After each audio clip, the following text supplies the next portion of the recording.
നിയമസഭാ ഇലക്ഷൻ അടുത്തു വരുന്നതോടെ ഇടതുമുന്നണി വിടണമെന്ന ആവശ്യവുമായി വരികയാണ് RJDയിലെ ഒരു വിഭാഗം. പാർട്ടി യോഗത്തിൽ 4 ജില്ലാ കമ്മിറ്റികൾ മുന്നണി വിടണമെന്ന ആവശ്യം ഉന്നയിച്ചു. തിരുവനന്തപുരം, കോട്ടയം, എറണാകുളം, തൃശൂർ കമ്മിറ്റികളാണ് UDFിലേക്ക് പോകണമെന്ന നിലപാട് എടുത്തത്. എന്നാൽ ഈ വാർത്ത അറിഞ്ഞപ്പോൾ ഈ 4 ജില്ലകളിൽ കമ്മിറ്റി ഉണ്ടാക്കാൻ മാത്രം അംഗങ്ങൾ ഈ പാർട്ടിക്ക് ഉണ്ടോ എന്നതാണ് സാധാരണക്കാരായ ജനങ്ങളുടെ സംശയം. സംസ്ഥാന സെക്രട്ടറിമാരായ NK വത്സൻ, യൂജിൻ മെറോളി എന്നിവരും മുന്നണി മാറ്റം ആവശ്യപ്പെട്ടു എന്നാണ് സൂചന. എല്ലാവരും RJD സംസ്ഥാന അധ്യക്ഷൻ MV ശ്രേയസ് കുമാറിനെ പിന്തുണയ്ക്കുന്ന ആളുകളുമാണ്. എന്നാൽ മുന്നണിയിൽ നിന്നും വിട്ടുപോകണം എന്ന ആവശ്യത്തിന് യോഗത്തിൽ ഭൂരിപക്ഷ പിന്തുണ ലഭിച്ചില്ല. നീലലോഹിതദാസൻ നാടാർ, KP മോഹനൻ, സലീം മടവൂർ, മനയത്ത് ചന്ദ്രൻ, സഭാ പുൽപ്പറ്റ തുടങ്ങിയ സംസ്ഥാന നേതാക്കൾ എതിർപ്പ് അറിയിച്ചതായാണ് വിവരം. ഈ സമയത്തെ മുന്നണി മാറ്റം വലിയ തോതിൽ പാർട്ടിയെ ഇല്ലാതാക്കുന്ന തരത്തിലുള്ള ഒരു നടപടിയാകുമെന്ന നിലപാടാണ് ഇവർ സ്വീകരിക്കുന്നത്. എന്നാൽ ഇവിടെ നിന്നാൽ കാര്യമായിട്ടൊന്നും പ്രതീക്ഷിക്കേണ്ട എന്ന നിലപാടാണ് MV ശ്രേയസ് കുമാർ ഈ യോഗത്തിൽ സ്വീകരിച്ചത് എന്നാണ് റിപ്പോർട്ടുകൾ. തദ്ദേശ തെരഞ്ഞെടുപ്പിൽ പ്രാദേശികമായി CPIM കാലുവാരിയെന്ന വികാരം പാർട്ടിക്കുള്ളിൽ ഉണ്ടെന്ന് ശ്രേയസ് കുമാർ ആരോപിക്കുകയും ചെയ്തിരുന്നു. കോഴിക്കോട് കോർപ്പറേഷനിലടക്കം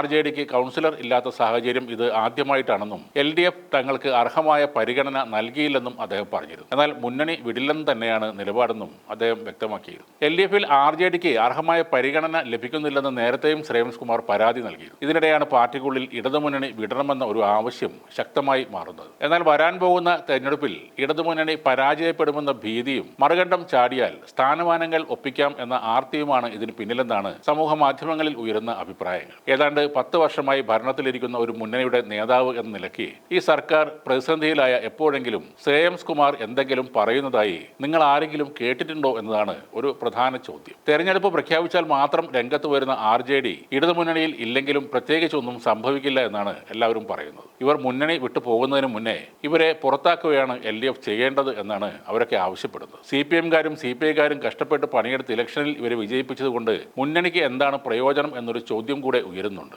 LDF തരംഗത്തിൽ പോലും കൊടുത്ത 2 സിറ്റിംഗ് സീറ്റുകൾ കൊണ്ട് കളഞ്ഞ ആളില്ലാ പാർട്ടിയാണ് RJD എന്നാണ് ഇടത് പ്രൊഫൈലുകൾ ആരോപിക്കുന്നത്. കേരളത്തിൽ ആരുടെ ഭരണം വന്നാലും അതിന്റെ പങ്ക് പറ്റാൻ കൊതിച്ചു നടക്കുന്ന വെറും അധികാരമോഹികളായി തരം താഴ്ന്നിരിക്കുകയാണ് RJD എന്ന കുഞ്ഞു പാർട്ടി. ഇത്രയും നാൾ ഇടതുമുന്നണിയിൽ നിന്നിട്ട് ഇപ്പോൾ ഭരണം മാറാൻ പോവുകയാണെന്നൊരു ആശങ്ക വന്നപ്പോൾ മുന്നണി മാറാൻ ശ്രമിക്കുകയാണ് ഈ അധികാരമോഹികൾ. ഓരോ 5 വർഷം കൂടുമ്പോഴും മുന്നണി മാറാൻ ശ്രമിക്കുന്ന ഇവർക്ക് കാര്യമായ അണികൾ ഇല്ലാത്തത് കൊണ്ട് സ്വന്തം പാർട്ടിയിൽ നിന്നും കാര്യമായ വിമർശനവും ഉണ്ടാകുന്നില്ല. LDFിലെ ഏറ്റവും ചെറിയ ഒരു പാർട്ടിയായ INL എന്ന ഇന്ത്യൻ നാഷണൽ ലീഗ് കാണിക്കുന്ന മുന്നണി മര്യാദ പോലും ശ്രേയസ് കുമാറിന്റെ ഈ പാർട്ടി കാണിക്കുന്നില്ല. പാർട്ടി രൂപീകരണം മുതൽ കേരളത്തിൽ 25 വർഷക്കാലം ഇടതുപക്ഷ ജനാധിപത്യ മുന്നണിയോടൊപ്പം തെരഞ്ഞെടുപ്പുകളെ നേരിട്ട INLനെ 2019 ഔദ്യോഗികമായി LDFിന്റെ ഘടകകക്ഷിയാക്കുന്നു. INL അവർക്ക് കഴിയുന്ന പോലെയൊക്കെ LDFിന് വേണ്ടി പ്രചാരണ രംഗത്ത് ഇറങ്ങാറുണ്ട്. എന്നാൽ വലിയൊരു പത്രവും വലിയൊരു ചാനലും കയ്യിൽ ഉണ്ടായിരുന്നിട്ട് പോലും LDFിന് ശ്രേയസ് കുമാറിന്റെ പാർട്ടിയെ കൊണ്ട് ഒരു ഉപകാരവും ഇതുവരെ ഉണ്ടായിട്ടില്ല എന്ന് തന്നെ പറയേണ്ടി വരും.